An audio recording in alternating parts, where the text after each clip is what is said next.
ikke han i hvert fald. Jamen, det kan jeg nok på nogle punkter. Kan jeg godt. Så skal du over handle. Det synes jeg godt, at kan forholde mig til. Så nogenlunde. Det er ikke noget, jeg går så meget ind i.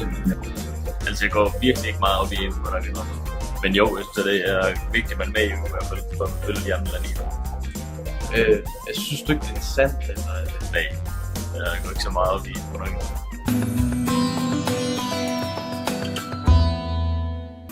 Jamen, det synes jeg nok er en god idé. Jeg synes, jeg især med det med fællesskabet og for hjælp. Jeg synes, det skaber et bedre samarbejde mellem landene, og det giver en masse fordele for eksempel med immigration, at vi kan flytte frit fra land til land, når vi skal igennem alt muligt. For eksempel, hvis du flytter til USA, så kan vi have det altså, og det er jo ligesom brug for, når vi skal få grund. Jeg synes, det er klart, at vi er medlem. For at vi ligesom er en del af Europa. Helt sikkert. Hvad er EU? Det tror jeg, der er rigtig mange her, der ikke ved. Når vi var rundt og spørger ude i byen, hvad folk de mente om EU, og hvad EU det egentlig var, sagde de, det ved vi ikke. Når vi så spurgte, om de gik ind for EU, så sagde de, jamen det gør vi.